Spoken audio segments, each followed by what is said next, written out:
नमस्कार दर्शकों, India Republic के इस क्राइम से रिलेटेड एपिसोड में आप सबका बहुत बहुत स्वागत है। दोस्तों, रुख करेंगे बरेली का।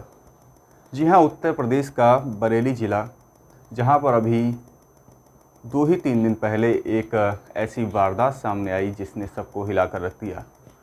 9 महिलाओं का एक साल में एक ही तरीके से कत्ल होता है और पुलिस ढूंढती रह जाती है, लेकिन अपराधी तक नहीं पहुंच पाती। जी हाँ, आज हम सुनाएंगे आपको उस अपराधी की कहानी। सौतेली माँ के अत्याचार ने, बीवी की बेवफाई ने और नशे की लत ने उसको हत्यारा बना दिया और एक तरीके से कह सकते हैं कि साइको किलर बना दिया। और इसी नफ़रत ने, महिलाओं के खिलाफ़ इसी नफ़रत ने उसको ऐसा बना दिया कि वो आदमी से जानवर बन गया और लगातार जो 40 से 50 साल की उम्र की जो महिलाएं हुआ करती थी उनका कत्ल करता रहा। जी हाँ दोस्तों, हम बात कर रहे हैं कुलदीप की। कुलदीप सीरियल किलर बन चुका था और लगभग बरेली के आसपास के 90 गांव की नींद उसने हराम कर दी थी। जो किसान थे वह खेतों में काम करने से कतराते थे, महिलाएं खेतों में अकेले जाने से कतराती थीं और कहीं ना कहीं जो लोग थे वह कभी भी खेतों में अकेले जाना नहीं चाहते थे, क्योंकि उनके अंदर एक दहशत थी। वह दहशत थी उस किलर की, जिसको कभी 1 साल से ना ही पुलिस उस तक पहुंच सकी, ना ही कोई उस तक पहुंच सका। दोस्तों, इस वक्त जब यह वीडियो मैं शूट कर रहा हूं, आज 10 अगस्त है। आज पुलिस ने उसको गिरफ़्तार करने के बाद जब सीन को रिक्रिएट करने की कोशिश की तो उसके सामने एक महिला के पुतले को रखा और उससे पूछा गया कि किस तरीके से तुम इस कत्ल को अंजाम देते थे। तो सबसे पहले उसने उस डमी के साथ में अश्लील हरकतें की, उसके बाद में गले में रुपट्टा बांधकर उसमें गांठ लगा दी। इसके बाद यह भी बताया जा रहा है कि पुलिस सादे कपड़ों में थी। उससे जब पूछताछ की तो उसने सारी बातें बताई, वहीं वह वर्दी में देखकर पुलिस को डर जाता था।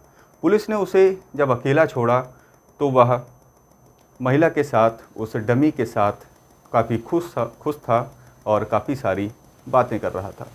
दोस्तों, बरेली ज़िले के 3 थाने शाही, शीशगंज और फतेहगंज, यहाँ पर रह रहकर लगातार जो हत्या की घटनाएं थीं वह बढ़ रही थीं, लेकिन सब में एक चीज़ बहुत कॉमन थी कि यह सारी हत्याएं एक ही तरीके से हो रही थीं, एक ही समय पर हो रही थीं और वह समय अक्सर दोपहर का हुआ करता था। उसमें ज़्यादातर गन्ने के खेत शामिल थे और साथ ही साथ एक कॉमन सी बात यह भी थी कि यह सारी जो हत्याएं थीं वह किलर करके जाया करता था, तो वह हत्याएं ज़्यादातर रुपट्टे से हुआ करती थीं और हत्या करने के बाद वह गले में एक गांठ बांध दिया करता था।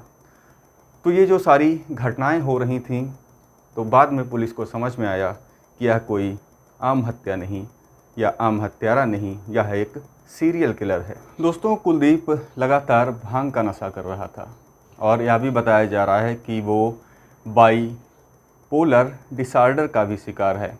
उसको कुछ काम करने के बाद में कुछ बातें तो याद रहती हैं, कुछ बातें उसको याद भी नहीं रहती। पुलिस का यह भी कहना है कि जब उससे कुछ सवाल वर्दी में पूछे जा रहे थे तो उसने उतने सटीक जो उत्तर थे वह नहीं दिए, लेकिन बिना वर्दी के, सादी वर्दी में जब पुलिस ने सवाल पूछे हैं तो उसने काफ़ी सारे जो बातें थीं वह और भी बताई।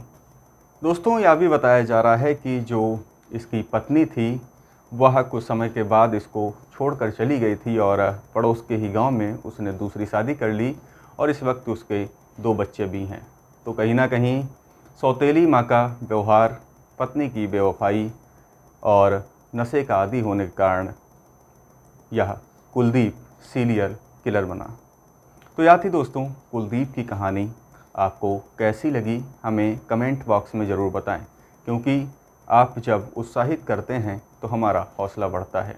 इंडिया रिपब्लिक पर लगातार हम ऐसी कहानियाँ, ऐसी स्टोरीज़ आपके सामने लाते रहेंगे और आपको आगाह करते रहेंगे। तब तक के लिए लेते हैं विदा। जय हिंद, जय भारत।